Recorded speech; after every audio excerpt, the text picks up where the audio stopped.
Ô, Oi, Guga, Mari. Tudo bem? tudo bom e você?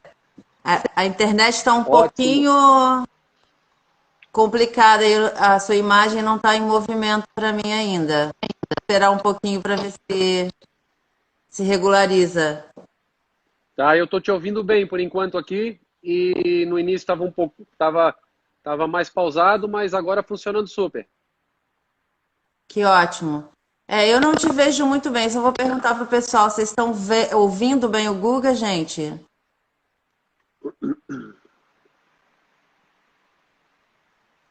Eu acho que Me, sim, né? né? Só dá um retorno para a gente que vocês estão ouvindo. Acho que sim. Bom, em primeiro lugar, Guga, eu queria te agradecer muito por estar aqui com a gente hoje no nosso Boa. canal. A gente tem se comunicado muito através de lives, Uhum. né? É a comunicação do nosso tempo, do tempo que a gente está vivendo, né? É, apesar de você dispensar apresentações, eu quero lembrar aqui para quem está nos ouvindo que nem todo mundo aqui que vai estar nos ouvindo hoje, nos vendo, nem todos são pessoas familiarizadas com o tênis, né? Então a gente precisa lembrar que o Guga foi um dos atletas mais bem-sucedidos e mais admirados, é admirado até hoje por todos os seus fãs, né? Por ter conseguido a façanha de vencer Roland Garros 3 vezes, entre outros muitos títulos, e ter sido campeão do mundo durante 43 semanas, né, Guga? Ter ficado com esse título durante 43 semanas e levou o tênis a uma popularização no Brasil, um esporte que antes só era visto e praticado por uma parcela muito pequena da população. E eu tive a oportunidade de trabalhar com o Guga diversas vezes, né? A gente tem uma relação de longuíssima data. Engraçado que ontem eu fiz uma live aqui com um amigo fisioterapeuta e eu disse: a gente se conhece há 22 anos. E nós dois também nos conhecemos há 22 anos, Guga. Ah, olha aí, ó.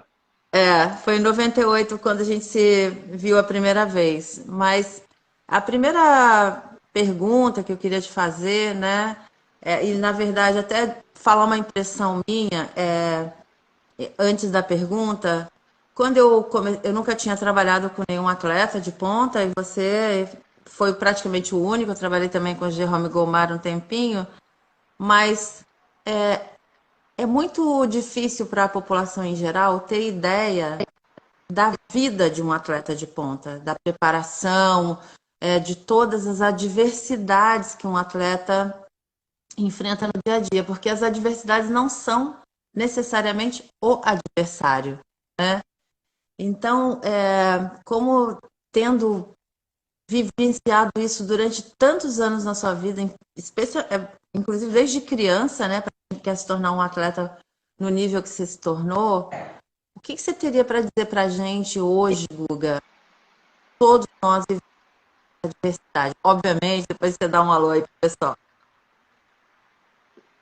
Mari, só o finalzinho. Eu até vim para um lugar um pouquinho melhor aqui porque cortou. Aí, o finalzinho da tua pergunta, por favor. Eu acompanhei a parte dos treinamentos que as pessoas não têm noção. Só se pudesse complementar o final, por favor.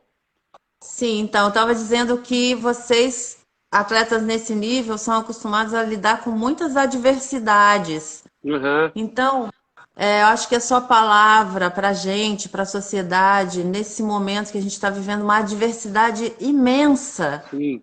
o que você poderia nos dizer com a sua experiência de estar todos os dias, enquanto atleta, superando? É. O tenista. Boa noite aí, pessoal, né? Entrando num canal que já é mais específico, eu tive a oportunidade de conhecer e reconhecer essas importâncias aí dos detalhes com o corpo, apesar de já ser atleta, ser tenista, mas um cuidado mais aprofundado, uma delicadeza, uma sutileza um pouco maior, e principalmente a parte de respiração, quando a gente é jovem, eu estava falando até com uma garotada agora do tênis do Canadá de 12, 15 anos, respirar, andar, tá tudo de graça, aí a gente tem nota tanta importância, e tem que estar cheio de força, cheio de capacidade, quando eu acabei encontrando tudo isso, descobrindo isso, foi bem interessante. Depois a gente conversa um pouco mais, mas só para me para dizer da minha interferência aqui, né, de bicão aqui nesse canal, para dividir um pouco com Imagina. vocês essas trajetórias e sim contar,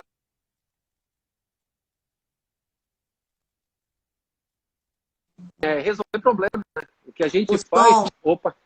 Talvez eu botei a melhorou, mão? Melhorou, melhorou.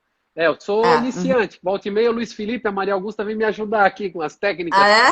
da internet já. Mas o Agassi resumiu bem que a vida do tenista é resolver problema. O que a gente precisa fazer é ir para dentro de quadra e é longe de bater direita, esquerda. É um pepino atrás do outro. É, consequentemente, fazer isso durante horas e horas. E, claro, depende muito de como você consegue treinar isso no dia a dia. Já a Sim. disponibilidade de enfrentar isso e desenvolver essa capacidade que a gente olha, um Nadal da vida. Como é que vai abalar um cara desse? Nunca, né? 10 horas sofrendo, 5 dias seguidos, sempre vai ter a serenidade, vai continuar buscando uma solução incansavelmente. Isso é o que a gente consegue se determinar, treinar e criar essa capacidade. Então, hoje, o que eu percebo é que a gente, de fato, vive um acontecimento muito inesperado, que ninguém previa, também super delicado, difícil, é sim muito mais confortável, mais cômodo, mais seguro, né, para a gente, uma condição mais favorável de vida também, poder ficar em casa e mais distante das adversidades e até sem conviver com as mais drásticas consequências, mas tem muita gente sofrendo brutalmente lá fora, em todos os aspectos. É um momento que foi bem bacana na hora que eu estava conversando com os meninos agora, que é super relevante, é que o ser humano, ele vira uma pessoa, todos nós viramos uma pessoa que tem poder de decisão e de atenção mundial, né? Igual é um atleta de ponta. A NBA até fez um post falando a respeito disso, que você quer se sentir agora no jogador da NBA? Pô, faça a sua parte. Se a Que gente legal, não vi. conseguisse fazer bem feito o mundo inteiro na mesma dinâmica e num prazo de tempo, 30 dias, tudo certo, né? Aniquilaria um vírus que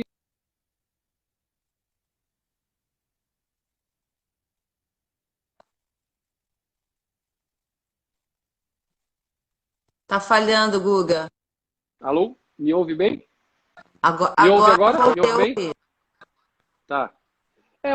A gente teria condições, de uma maneira bem objetiva, de enfrentar e aniquilar um vírus que hoje está fazendo o contrário, está botando, né, um desafio jamais visto pela nossa geração, pelo menos, Sim. e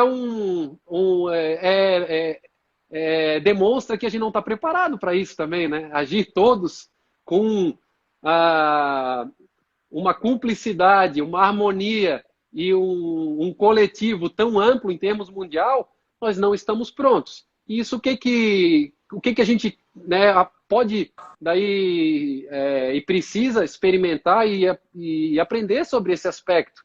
É sim valorizar o básico que a gente tem, as forças que são necessárias para poder colaborar um pouco mais, ver quem está precisando e apoiar de alguma forma, se solidarizar mais impetuosa. E é natural, eu acho que é natural do ser humano nessa hora olhar para o lado e ver, poxa, mas eu estou um pouco melhor, então como é que eu posso fazer para de repente dar um ânimo também e aparecer num formato diferente? E isso já ocasiona a nossa conversa aqui pela internet, que há 2 meses Ah, atrás ninguém nunca ia esperar um bate-papo dessa forma, e hoje é algo que a gente pode colaborar, contribuir, e sim, muito do atleta, eu acho, da nossa missão, é continuar trazendo esperança para as pessoas, também, ao invés, sabe, daquela equação, a responsabilidade, mas, outro lado, a oportunidade de poder sim. trazer essa vibração de querer contagiar sim e fazer algo diferente. E isso tudo está sendo, né, uma introspecção bastante relevante, um momento de obrigatória união para o ser humano, de repensar em muitas das práticas, entender até que ponto a velocidade, o frenetismo, ele é necessário e para onde será que vai nos levar? E, em contrapartida, também dialogar com, ou seja, e complementando, dialogar com os problemas reais do dia a dia, que a gente percebe na rua, pessoal que mora na rua já passando muita fome, quem tem negócio perdendo os negócios, quem tem pessoas doentes perdendo vida, e é dos piores consequências que, infelizmente, a gente precisa, às vezes, e obrigatoriamente vive para transbordar e aparecer com soluções. A nossa vida, num âmbito, né, completamente mais ameno e mais saudável, do atleta é assim. A gente espreme para começar a extrair mais poder de sobrevivência, fôlego, e através desse treinamento incansável, nós fomos aprendendo a desenvolver capacidade. E, é claro, através da inteligência, nós cada vez vamos adaptando melhor. Quem dera a gente poder ter iniciado, ao invés de 22 anos, há 30 anos antes, né? Aí, Né? aí teríamos já conhecimentos muito mais amplos e navegaríamos por mais tempo. Mas tudo, né, foi, como tu falasse, aí foi de super bom tamanho e estou disponível aqui para poder conversar um pouco com as pessoas também, mais específico, conforme tu conduzires aí, Mário. Eu tô aqui bem tranquilo, tô com uma camisa aqui para ficar legal, mas de pijama até, não vou mostrar para não ficar. Mas em A casa, parte de hoje em dia, é baixo, uma né? beleza. É, A pô, parte aqui de é uma... baixo é de pijama, né, Guga? Eu estou me sentindo o repórter, né, da televisão, só aqui, ó, só da bancada para cima. Ô, Guga, então, a gente está tendo, ao mesmo tempo, com tanta diversidade, uma oportunidade muito grande de repensar a vida, né? De fazer diferente, de se solidarizar mais, de compactuar um com o outro. Eu estou vendo que aqui tá cheio de fãs seus, né? Muita gente que é da sua turma, mas eu vou puxar o papo um Legal. pouquinho também para fisioterapia. E como eu te falei, quando eu te pedi, né, para fazer essa live aqui comigo, que a gente, infelizmente, está vivendo um momento de mais visibilidade para a pessoa com doença respiratória diante dessa catástrofe que está acontecendo no mundo. Uhum. Eu sempre tive muita preocupação e um desejo de dar visibilidade para pessoas com disfunções respiratórias. E a sociedade, ela ainda ela vê muito pouco, enfim, o indivíduo que sofre mais ou menos da respiração.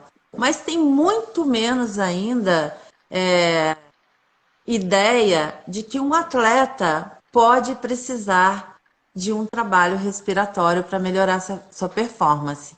Então, seria legal se a gente pudesse falar um pouco disso, você falar um pouco da sua Claro. experiência.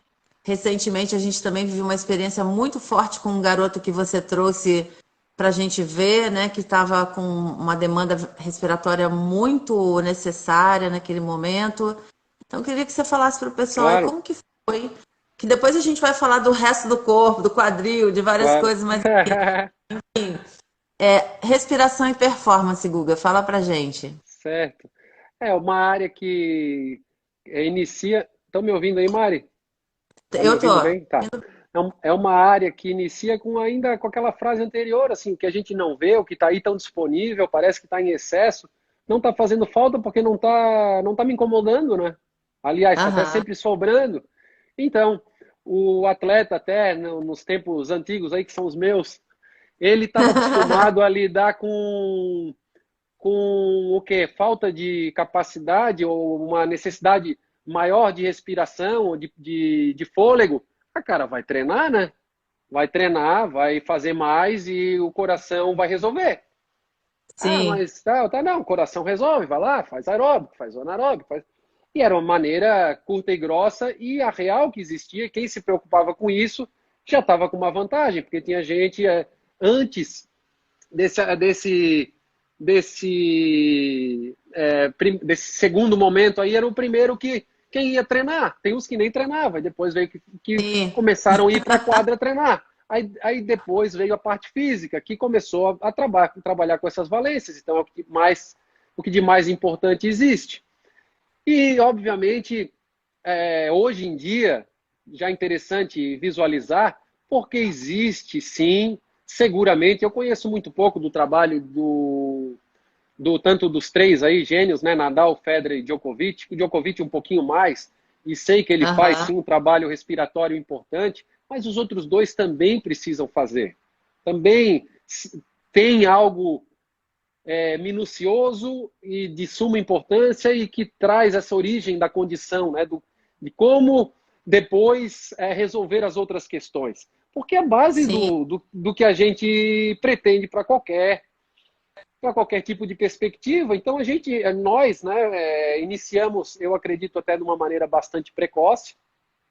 Eu estava olhando uma fotinho minha, o Oded me mandou, que eu fiz agora para o Tênis Canadá com os garotos, e era do ano ali, de 99 ou para 2000, e eu já tinha essa parte fechada, né, do peito, com aquele buraco do centro aqui. Peito cavado. Esse aí contigo, né, Mari? Não vai querer correr nessa área. O peito escavado, então, que aqui, apelido na Copa Davis é saboneteira, é por aí que vai. E, e ali, tu vê, a gente iniciou um trabalho que deu condições até a ser número 1 do mundo, mas que tem muita margem. Se pudesse ter iniciado com 12 anos de idade, ou fazendo isso o tempo inteiro já, um ano a mais, ou com mais, ainda com um calibre mais afiado, e daria um resultado tremendo, não tenho dúvida, tanto é que a gente já colheu muitos frutos em cima dessa dedicação. É algo que sensível, bastante sensível pelo atleta, porque ele está acostumado a sentir o seu próprio corpo, e que Sim. mesmo o garotão, que não está muito nem aí, e os meninos de 15, 16, assim, que são mais, pô, tudo tá bom, se incomoda, respira assim e tal, é muito passivo, às vezes, para eles lidarem com essa situação. Para eles, o resultado, né, a performance, ela já dá a resposta. Então, é nítido e é fácil, eu acho, de medir algumas consequências. O mais difícil ainda, acredito eu, né, falando um pouco do que eu percebo mais como observador aqui e praticante do que o especialista, é a falta de conhecimento, é ainda pouco acesso a boas práticas, boas informações, e a pessoa aí sim entrar na rotina, né? Ter capacidade de repetição, de frequência e poder desenvolver em todas as áreas, sabe, Mari? Porque aí estamos falando do atleta, mas eu percebo assim, desde da minha esposa, que tem asma, que é recomendável, e ela também já vira praticante, até a pessoa que faz um yoga hoje em dia para buscar também esse tipo Aham. de ativação, e eu acho que falta que uma linha de proposta mais definida para mim, que as pessoas entendam assim, como básico, poxa, correr como é que é? O braço cruzado, algumas coisas que são um Mas protocolo também mais definido. individualizado, né, Guga? E depois individualizar né, pro ser humano, que sempre cabe sempre entra nesse escopo de artesanal, né? A gente cada um de um jeito Sim. obviamente tem toda a parte também emocional e toda a parte espiritual, tudo isso que a gente está envolvido, mas eu acho que o primeiro passo, que é esse dar atenção para, né, buscar Aham. algo que a gente conversa volta e meia e hoje está mais fácil de respirar. Se é uma vantagem que a gente tem hoje, ficar em casa, pô, a pessoa respira. Porque no dia a dia, Sim. às vezes o cara parou para respirar hoje. Não, mas respirou o dia Tô numa inteiro. correria. E é normal as pessoas fazerem isso. Ninguém para respirar. Tem volta e meia algumas pessoas, eu acho, e uma dedicação. para quem sabe até inconscientemente no exercício físico, ou jogando um tênis por lazer, ou numa tarefa, numa meditação, em diversas ações do dia a dia, a pessoa se dedica a respirar conscientemente ou meio que uma consequência. Mas Sim. é normal que a gente saia dessa rotina e que durante 16 horas do dia eu não estou nem aí, né? Que eu só estou respirando, se está legal, se não... eu estou fazendo outras coisas que aparentemente são mais importantes, parecem, né? Correndo para cá, correndo para Aham. lá. E eu imagino que se a gente conseguir, e para qualquer um, novamente, desenvolver algo que de 15 minutos, de 30 minutos pelo menos, sim, é uma coisa básica, no início do dia, no meio, no final, mas que sirva para algo que a gente faz o tempo inteiro, Sim. é quase que inconsequente a gente não parar para dedicar. Só que Para se dar conta disso, né?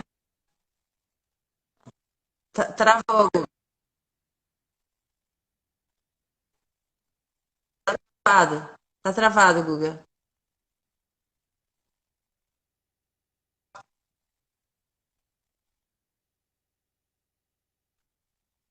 Sim. Agora melhorou um pouco, mas deu uma travadinha. Você está me ouvindo bem? Tá ouvindo? Beleza. Então, e aí, pessoal? Como é que vocês estão ouvindo a gente? Tá tudo certo? O Alguém tá te zoando aqui falando que você não tem internet, Guga.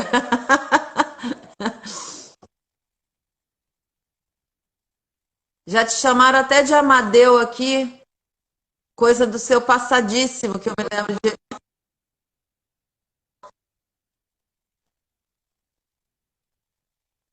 É o seu áudio que tá ruim, Guga.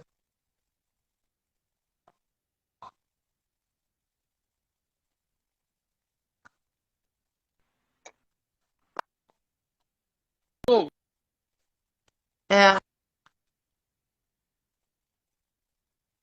só você que não. Eles estão me ouvindo, mas você não. Vamos esperar um pouquinho. O Instagram também tá lotado, né? É muita gente fazendo live. Vamos aguardar um pouquinho. Vocês estão me ouvindo, pessoal? Só o do Google que tá travando, né? A imagem e o som. A gente aguarda um pouco, mas assim, eu vou aproveitar esse momento e passar uma informação. Ele saiu um pouco, né? Enfim, deixa eu ver se ele já está aqui de novo. Eu trabalhei com o Guga durante muito tempo, assim, de forma intermitente, né? Mas durante muitos anos.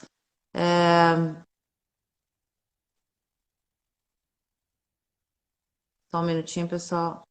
Agora eu tô aguardando ele, tá? E como ele falou do peito escavado, né? Eu quero até lembrá-lo, provavelmente. Peraí, que ele tá falando comigo aqui no WhatsApp. Já te-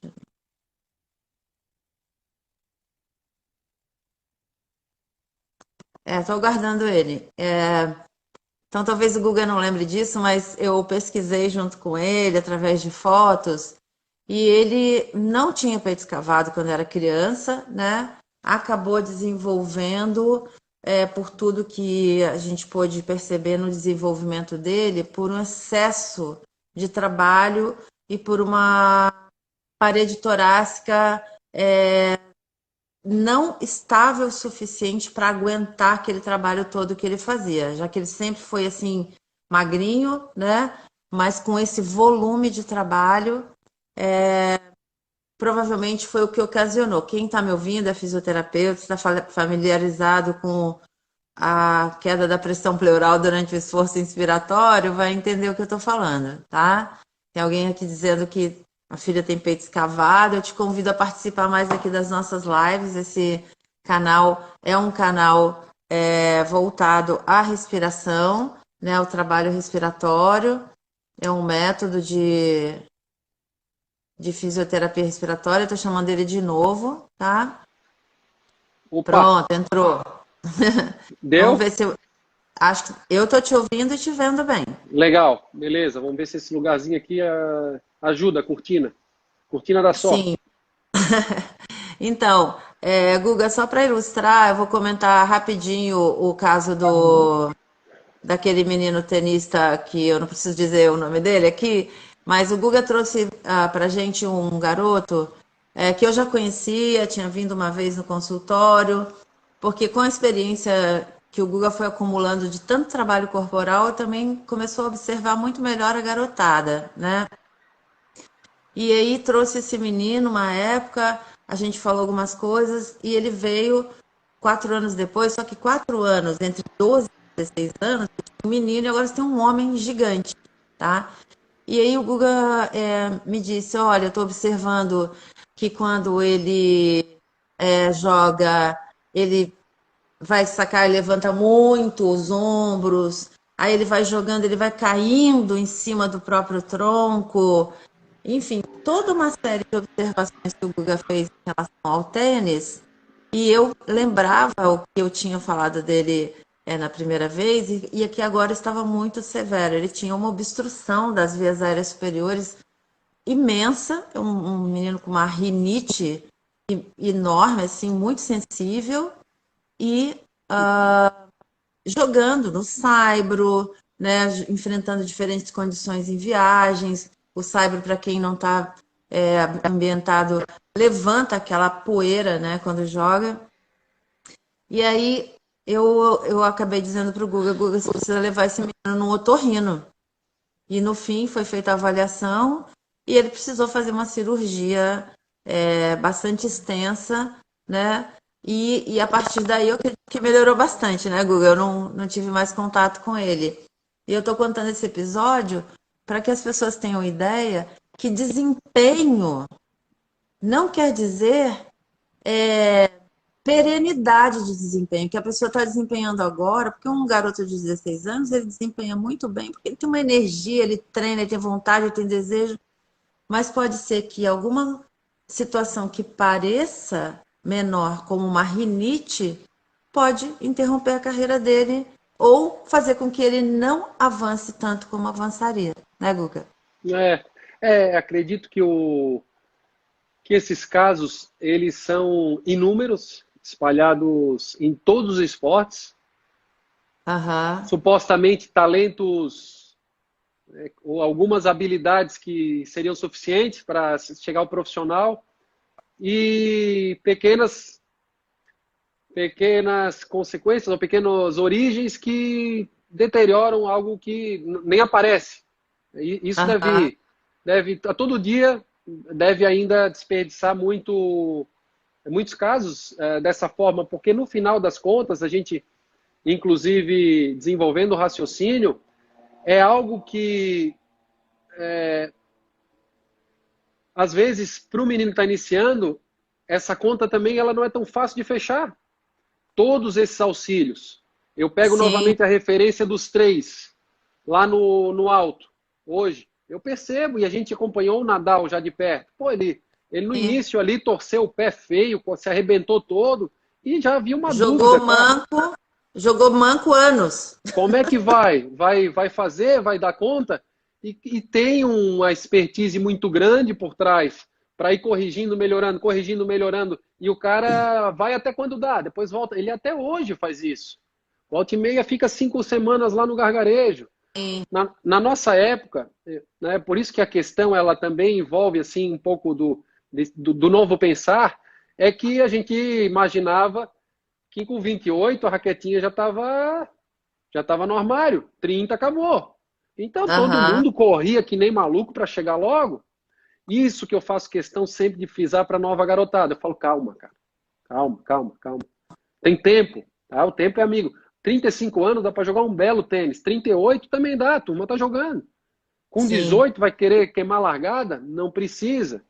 Em todos Uhum. os esportes a gente vê esse tipo de condição atual e também nos mais brilhantes já esse nível de atenção, né, o personalizado, todas as áreas e do mínimo detalhe não passa nada batido, eu imagino. Agora, na origem, Tem muita gente que não passa peneira porque falta condições, né? Aqui nós tivemos a felicidade de poder ter um acompanhamento bom, mas às vezes não é nem só o financeiro, mas é quem que está lá disponível, que já atende assim, o cara que atende o Nadal, mas como é que você atende por ele? Não vai.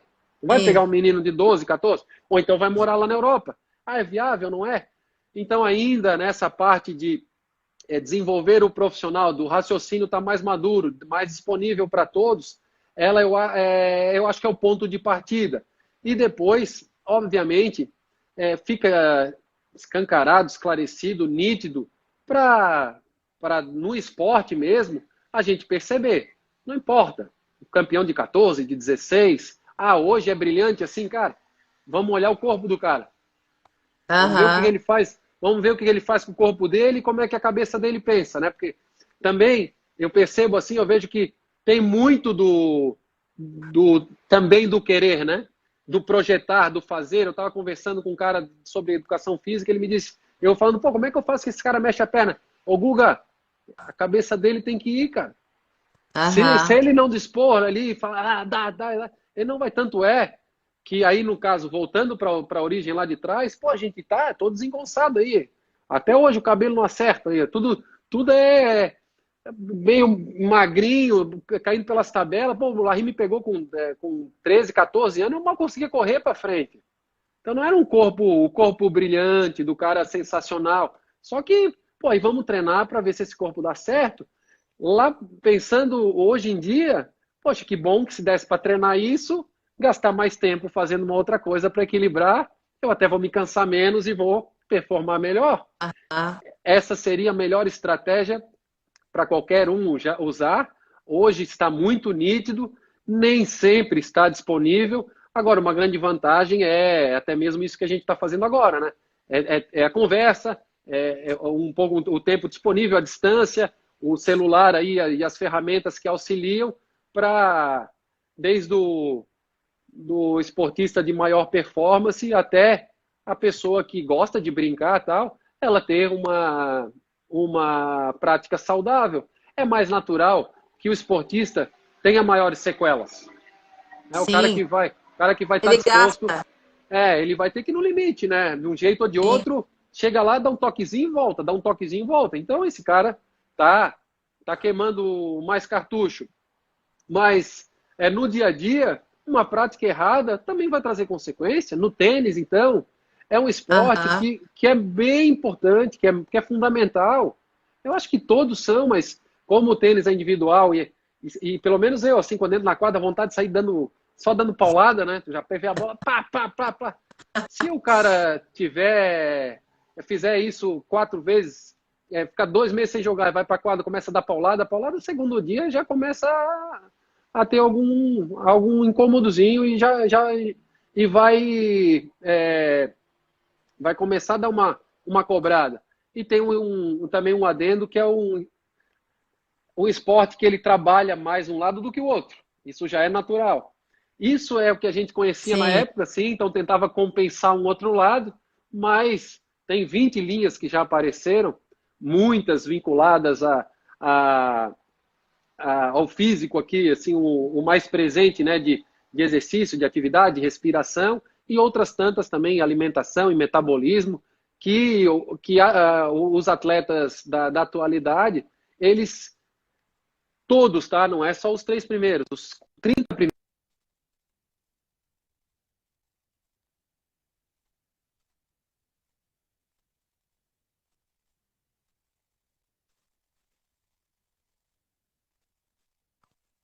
Guga tá falhando. Alô, Daqui alô, a alô. pouquinho, olha, espera um pouquinho que Agora? tá melhorando. Aí, ficou ótimo. Voltou? Vamos voltar lá nos 30 primeiros. Você falou, foi a última coisa que eu ouvi, bem. Tá me ouvindo agora? Eu tô te ouvindo. E você me ouviu? Que eu disse pra você que a última coisa que eu ouvi, que você falou assim, entre os 30 primeiros. Lembra que você falou isso? Não tá me ouvindo, né? Travou.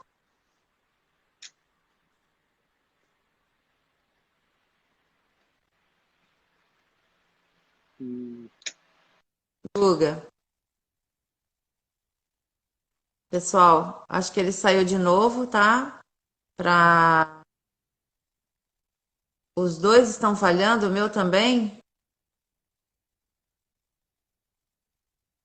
Deve ter uns amigos do Guga aqui zoando ele, sei lá. Vamos aguardar um pouquinho. Vocês estão me ouvindo? Só dá um retorno para mim. Live.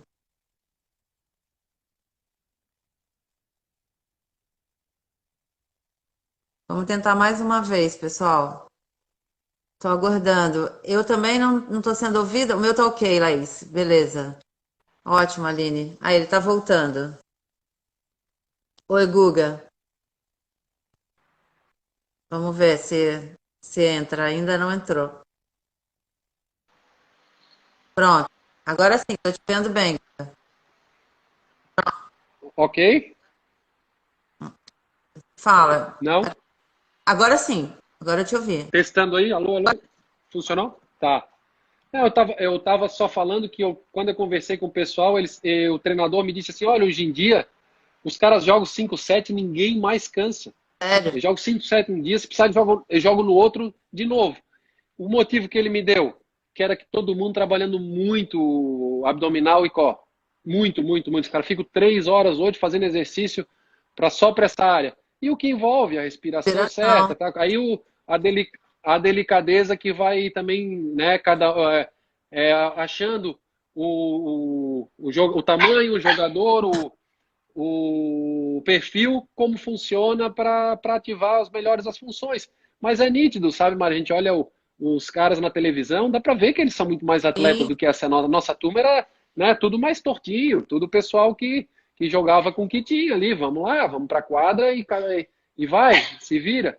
Hoje em dia, essa sensação que me dá de olhar todo mundo lá é, jogando 3, 4, 5 horas, correndo, e numa frequência enorme, muito mais altíssima. rápido, né? Só exigência, assim, não tem muita oscilação, né? O cara oscila um Aham. game. A gente dava uns 15 minutos, 20 minutos.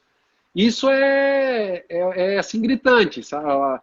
E acho que, e seguramente, eles estão trabalhando muito melhor, né? Eles têm uma assistência bem mais adequada e estão trabalhando direto ao prumo. O pessoal fica muito menos tempo em quadra e muito mais dedicado Ao a, treinamento do a corpo, deixar né? o corpo preparado para É funcionar. que também teve uma curva de aprendizado enorme para todo mundo, né, Guga? Eu lembro quando eu te acompanhei no circuito no ano 2000, poucos jogadores tinham fisioterapeutas, por exemplo, acompanhando ali todos os dias, né? E fora o conhecimento que foi aumentando nessa área, que deve ter sido enorme, né? Então, todo esse aprendizado gerou novas gerações de tenistas, né? E eu queria conversar um pouquinho com você também sobre as outras questões do corpo, né? Porque você teve lá atrás, no momento em que ninguém conhecia essa lesão, uma lesão labral no quadril, uma lesão do labro no quadril, né? Eu, por exemplo, eu estava te atendendo na época e foi a primeira vez que eu ouvi falar nisso, né? Eu não conhecia essa lesão.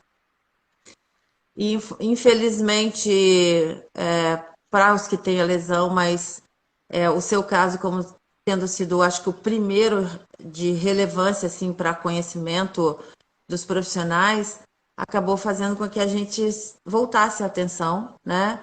Mas, de qualquer forma, hoje, até relendo o capítulo do seu livro que você fala sobre isso, fica bem claro que você, como outros, né, a gente poderia aqui, como você cita no seu livro Magnus Norman, foram vítimas do tempo, de um tempo. Tem um cachorrinho aí? Temos tudo, né? Aqui é só olhando, as crianças ainda não apareceram, mas daqui a pouco elas vêm, mas tem cachorro, tem um pouco de. Essas funções estou dando banho aqui, É? Mário. Aí o quadril não atrapalha aqui na Ah, mas cozinha, aí tem que treinar na, mesmo, né, Guga? na limpeza. Fora que eu já quase botei fogo no apartamento, né? Tá Sério? funcionando. Ah, pô, já queimei um monte de Cozinhando? coisa. Eu não diria isso, não diria essa palavra, mas botando fogo nas coisas. Então, Guga, mas enfim, isso é bem conhecido da população, né, que te acompanha, que você fez 3 cirurgias no quadril, acabou colocando uma prótese ainda bastante jovem, né? Agora a minha pergunta é relacionada também aos fisioterapeutas, para eles para que eles te ouçam, né, os que estão aqui nos ouvindo. Você provavelmente teve experiências boas e experiências também frustrantes e difíceis fazendo tanta fisioterapia na sua vida, né? E assim, eu não tenho uma pergunta direta sobre isso, mas queria que você falasse um pouco para esse público de fisioterapeutas que está aqui te ouvindo. Como foi essa experiência tão longa que até hoje você de vez em quando está fazendo ainda sessões de fisioterapia, né? Como que foi isso na sua vida? Tá me ouvindo aí, Mari? Porque acabou a bateria aqui do negocinho aqui Eu da tô te rede. ouvindo. Aqui tá Eu tô legal? te ouvindo. Tá, perfeito. Perfeito. Então, foram experiências muito valiosas. Momentos bastante difíceis, situações, e tem dia que pô, é quase insuportável, né? De novo, de novo, de novo, porque não só o fato de repetir, de buscar novamente, fazer Sim, mais tempo, isso aí não é problema, mas é mais a volta, né? O resultado que diferente de todo o momento da minha vida, ele sempre, da minha dedicação e do empenho, vinha uma recompensa, e naquilo eu não achava aquela solução, e, poxa, minha vida toda eu fui. Eu vivi disso, né? O tenista vive em encontrar solução sim, para problema. E aquilo que era a parte mais perturbadora assim, da situação, mas num sentido de que é valioso, sim, a investigação, vários momentos de esperança ao longo do caminho. Há casos que nós encontramos lá, um negócio que botava, que servia para hérnia, e botamos do lado, segurava, e parecia que estava sempre muito perto, né? De dar uma encaixada no quadril e conseguir jogar. E ao mesmo tempo isso nunca aconteceu, e cada vez que eu fiz outras cirurgias foi ficando pior. Nessa maneira e nesse período todo de vivência, foram diversos fisioterapeutas, sim, muitas práticas diferentes, pessoas bem boas, capacitadas, estímulos de todos os possíveis, médicos também, opiniões, mas um tempo, ou um momento que mais me desfavorecia. aham, Sempre quando eu buscava alguma coisa, era o pior possível hoje. Sempre buscava uma coisa, era a única coisa que sim, tinha. Então, não tem, assim, por um lado é fácil também, porque não tem remorso, culpado. É até uma questão de que a situação leva à razão, né? E infelizmente a razão, nesse caso, foi uma consequência gritante para a minha carreira, isso sem dúvida. Eu não consegui alcançar, teoricamente, o auge da minha carreira. Porém, né, como a gente está falando, assim, em que nível de capacidade o jogador pode apresentar. E no final, o resultado é o que conta. Eu cheguei o que eu tinha condições de sim. fazer. Teria que, pelo menos, ter feito algo diferente no caminho para talvez e provavelmente ter seguido uma carreira muito mais prolífera. E dessa forma, nós fomos sempre muito cautelosos, né, escutando bastante, buscando soluções. Também acompanhasse a gente durante um bom período nessa época, mas não tinha a receita pronta. Hoje, a receita ainda é média, né? Olha o Murray, Hoje, olha o Murray. alô? Oi, ouviu? Eu Pegou? tô te falando, o Murray recentemente parou de jogar por causa do quadril também. Ou seja, é uma questão. Cortou de novo aqui, Mari. Cortou? Tá me ouvindo agora? Vamos ver. Agora Agora, tô. sim. Tô. O Murray parou, voltou, né? Com a prótese. Ele botou prótese total do quadril, voltou, ganhou um torneio da ATP Sério? Não com a sabia. prótese. Sério? com a prótese de quadril. Então é isso que eu digo assim, não tem uma receita nova. A pessoa vai fazer o labrum para quê? Com qual sentido? É o atleta? É o do dia a dia? Poxa, são, sei lá, me arrisco a dizer, nas técnicas da artroscopia aí, pelo menos uns 20 anos de aprendizado, que já tem um histórico, já tem uma linha de raciocínio, mas possivelmente hoje, com uma dinâmica que é a melhor possível, talvez uns 3, 4, 5 anos, eu acho que eles encontraram já o que é que se acredita que é o melhor. Mas ainda resultados razoáveis, né? Tem gente que funciona muito bem, tem a grande maioria que funciona médio e alguns até que funcionam muito mal. Eu recebo muita informação, porque as pessoas vêm pelo conhecimento geral, vem lidar e às vezes tirar uma dúvida comigo. Olha, eu sou bem sincero do que eu vivo assim e que eu escuto muito para poder filtrar e trazer de opinião. Eu vejo que é preciso ter muita informação, estressar bastante os caminhos, buscar todas as soluções possíveis antes de entrar numa cirurgia de labrum de quadril. O resultado ele é ainda imprevisível. Sim. Por mais que esse lastro, por mais o tempo, olha bem cada caso, olha muito as opções que tem para ser feitas ainda no dia a dia, busca um formato de adaptação às suas necessidades e tente não fazer, porque ninguém quer no final fazer uma cirurgia e ao mesmo tempo parece que é tão simples, tão fácil. Sim. Que tá aqui, tal, vai lá, faz, vai ficar bom. Poxa, das que eu escuto e volta e meia tem um que é joelho, outro que é não sei o quê. Eu não sei se é só porque chega a mim, mas o quadril eu escuto muita encrenca ainda. Escuto as pessoas se lamentando demais e reclamando que, poxa, não funcionou bem. Comigo não deu certo. Já versus a prótese, eu escuto resultados mais favoráveis, melhores. Até já escutei coisas super delicadas e difíceis, e até mesmo estou estudando no meu caso, que é a contaminação do metal pesado. Então tem isso também pela frente, que às vezes é o que eu falo de uma solução que aparece, mas ainda a consequência ela não foi percebida, e depois vem uma consequência. Então todos os aspectos assim têm bastante risco, né, nesses movimentos. Existem situações, eu acho que elas são realmente determinantes, não tem mais para onde correr, não tem mais para onde ir. E no caso específico do atleta, e até mesmo a gente tem um caso de um garoto nesses detalhes aí, nesse limite, eu sugiro, assim, com todas as letras, cara, vai além, tenta um pouco mais, busca mais fisioterapia, continua treinando, busca um equilíbrio para o teu corpo. Não vai ser a cirurgia que vai te dar uma condição de continuar melhorando. No máximo, ela vai te levar ali para chegar perto do que estava antes, mas para continuar progredindo, para continuar exigindo mais. E é claro, eu tenho um histórico ruim, eu tenho um passado bastante traumático, né, em termos práticos aí de voltar a performar, mas também analisando as situações de hoje. Se houvesse um relato, todo mundo bem, o Murray foi um que fez 1 ou 2 vezes e não deu, fez a prótese, e aí, sei lá, voltou a jogar e ganhou um torneio. Mas até quando vai durar, como é que vai durar, como é que vai ser? Só que é uma decisão, assim, se ele buscou performance, ele está performando melhor agora do que ele fez anteriormente um ajuste só na parte do quadril. E, obviamente, de novo, né? Caso a caso. É uma decisão de vida, vai além do atleta, assim. Eu acho que é isso que vale a pena levar em consideração também.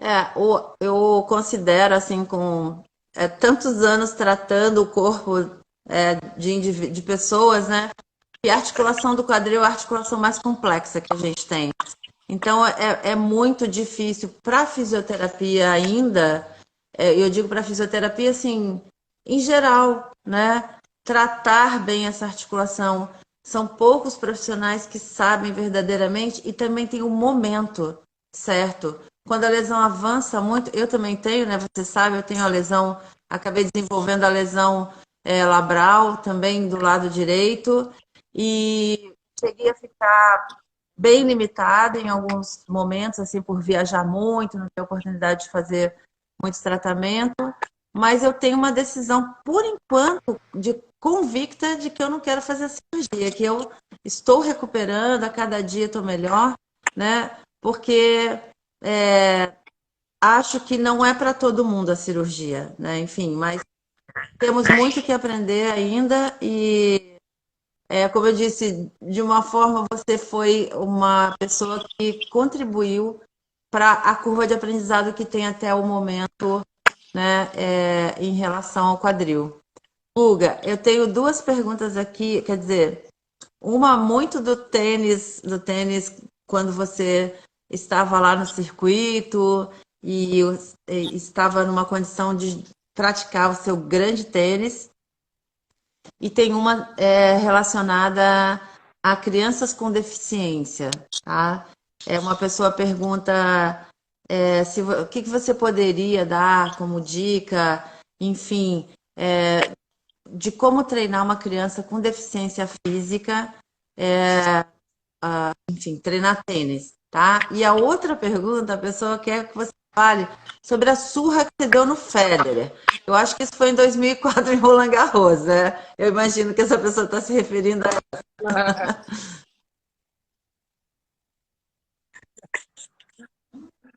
E essa aí foi meio.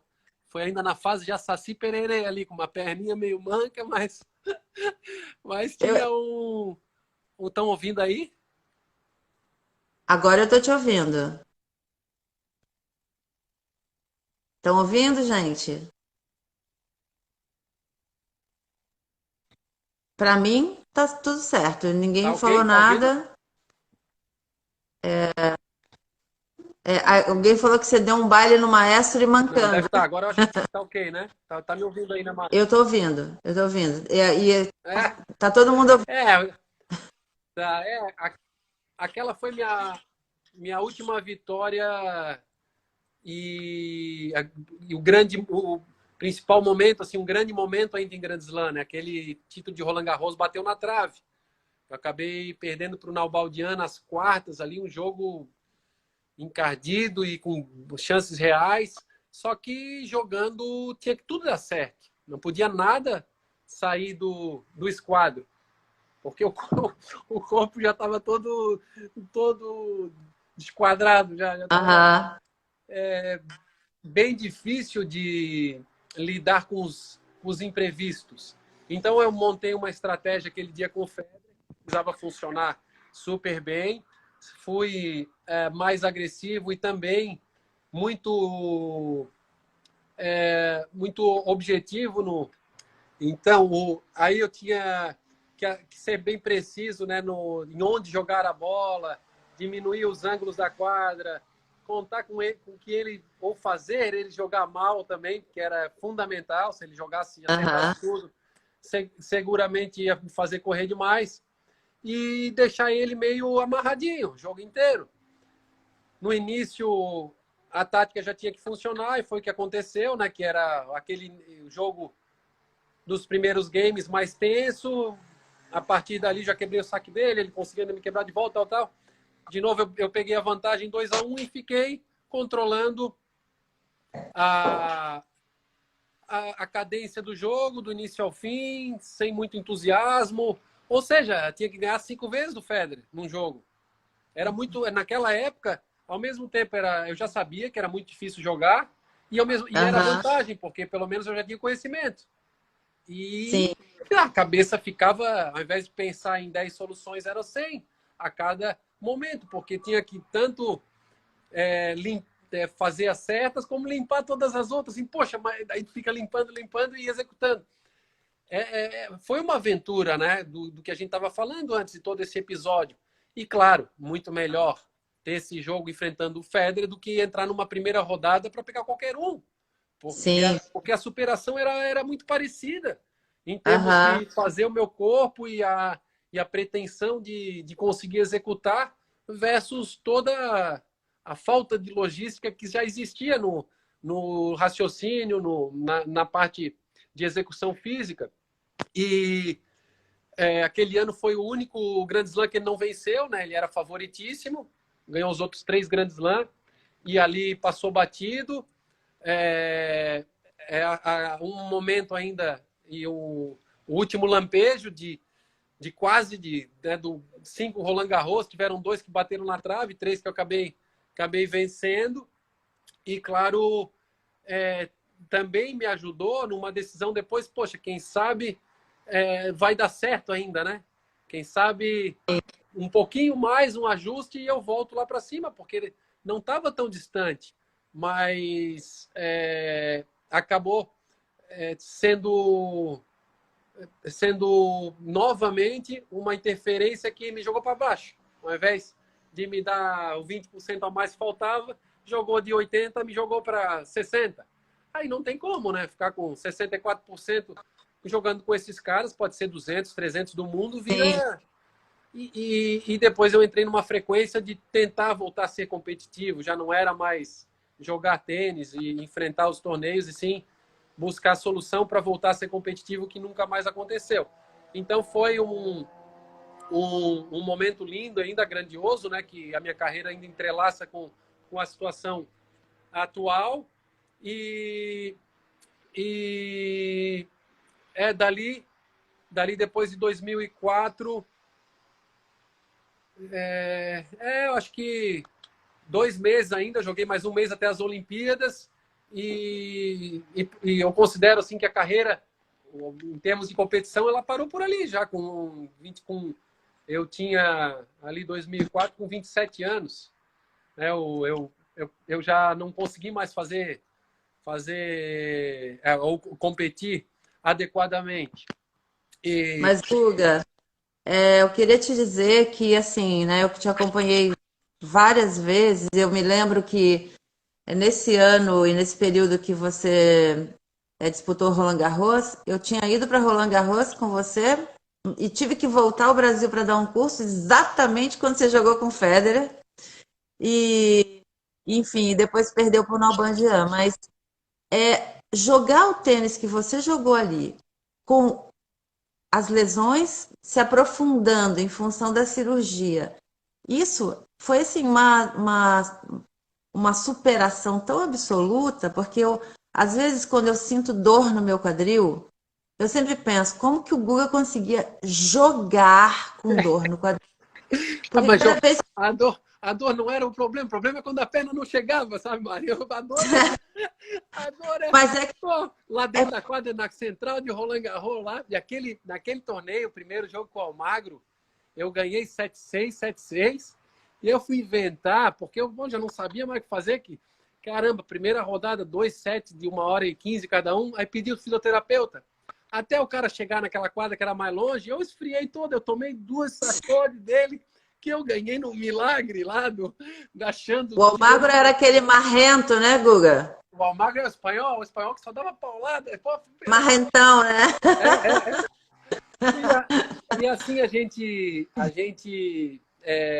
se inspira e se impulsiona nesses torneios, principalmente, que é, né, o amor da minha vida ali, a paixão, o tênis, com muita facilidade.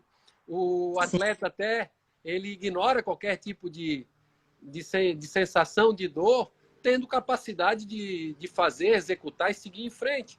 E foi isso mais ou menos que eu consegui levar até aquelas quartas de final, sendo Roland Garros, sim, o lugar mais apaixonante da minha vida, sentindo que dava para ganhar o torneio, tendo aí a volta, né, para costurar de novo o corpo e botar ele em embalo para a próxima rodada. E essa crença, né, a convicção,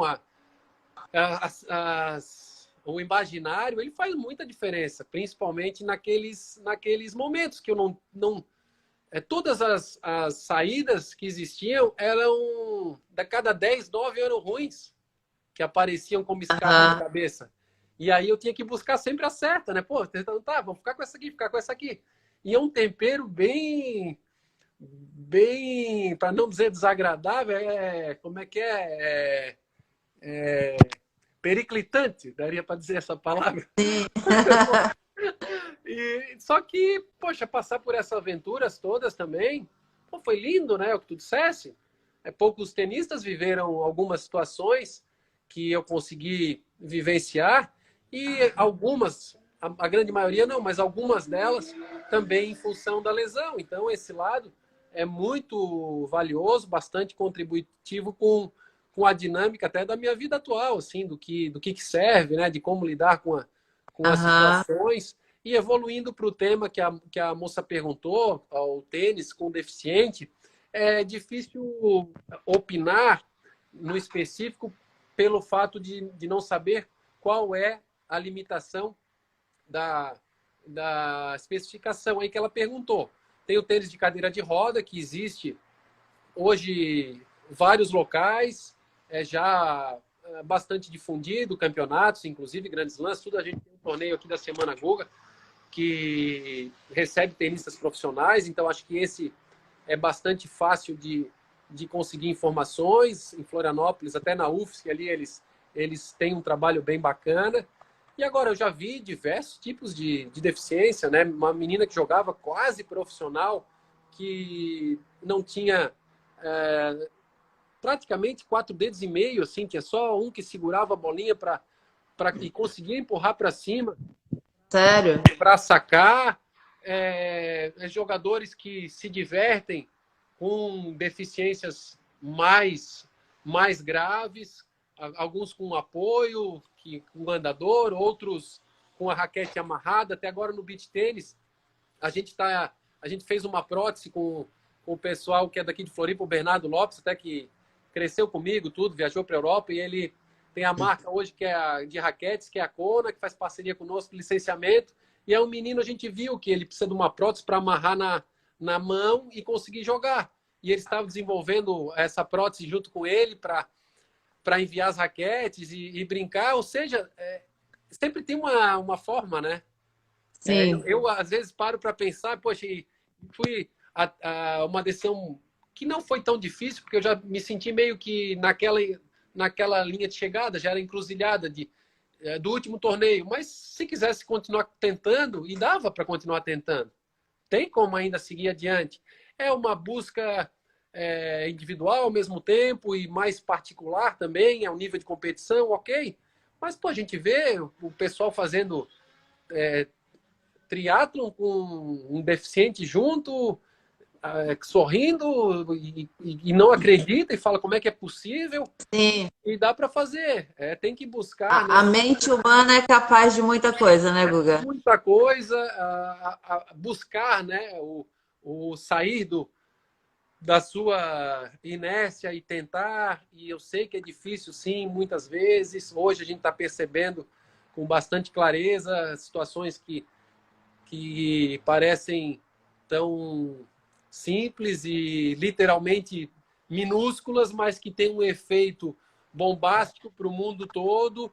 E também, inversamente, nós temos uma capacidade de superar, de realizar, de agir, de fazer, da ação, que a gente não entende ainda, que nós não conseguimos ter noção do tamanho dessa força que tem cada um de nós, né? É a força da mãe para salvar um filho, a força de uma família em perigo e um pai que se joga na frente para essa é a força que ela é impetuosa, ela é maior do que tudo, e que ela está em todos nós, desde do maior atleta que utiliza isso com uma frequência rotineira e ainda não conhece, ainda precisa caminhar mais longe, e pessoas do dia a dia que pegam 3 ônibus, que vão fazer comida, vão limpar a casa dos outros e voltam para sua casa e tem conta para pagar e não sabe que dá certo, e tem um coração e uma força de mover o mundo. Então ela está presente, né? Ela depende muito disso, de querer de fato fazer, porque hoje, claro, o momento é pontual, um momento de muita solidariedade, de muita ajuda, mas o universo e o planeta, ele já está mais disponível, mais aberto. Independente da fase atual e de que antes até a gente estava vivendo cada um, acho que serve muito para a gente repensar, né, o cada um por si, que estava bem aflorado na humanidade também, mas as informações estão abertas, tem muitas pessoas boas, os meios de comunicação estão mais facilitados, Então dá para buscar, cada um da sua forma, e aqui nesse assunto também específico, aqui e nas redes variáveis, buscar informações, não se dar por vencido, seguir em frente, tentar mais uma vez, e a resposta ela vai acontecer. O que eu falo para os meninos quando eles jogam tênis, assim, cara, eu não sei se eu vou ser profissional, pô, tu vai descobrir. Com 25 anos, com 30, tu vai descobrir, então não precisa querer saber agora. Depois tu vai descobrir igual. Da mesma vai forma, trilhando. E da mesma forma, assim, a gente vai ter essa resposta. Se quiser fazer, o cara vai dar um jeito, ele vai encontrar uma maneira de conseguir enfrentar e solucionar ou buscar uma alternativa, né, para os assuntos diversos. Com certeza, Guga. Valeu, Mari. Valeu. Só vou te falar mais uma coisa. Claro. Tem alguém querendo saber aqui quem copiou o cabelo de quem. Poxa, até caiu meu telefone. Ó, eu sou mais velho, né? Eu sou mais velho. Duas pessoas. E aí, quem tá copiando esse cabelo de quem? Esse cabelo aí sempre foi a nossa marca. Os dois cabelados. Fisioterapia a gente conversava pouco, mas o creme, qual que funciona melhor, né? Guga, muitíssimo obrigado por estar aqui com a gente hoje. Foi maravilhoso, viu, essa sua disponibilidade para a gente estar aqui conversando nesse momento que tanta gente está precisando de um alento, de uma conversa boa e de conversar com um homem como você, um ídolo, né? Uma pessoa que tem tanta representatividade, como eu falei no início, na superação. E esses dias eu vi um vídeo seu falando, vamos, né? Ali no seu Instagram, tipo, a gente vai superar isso, né?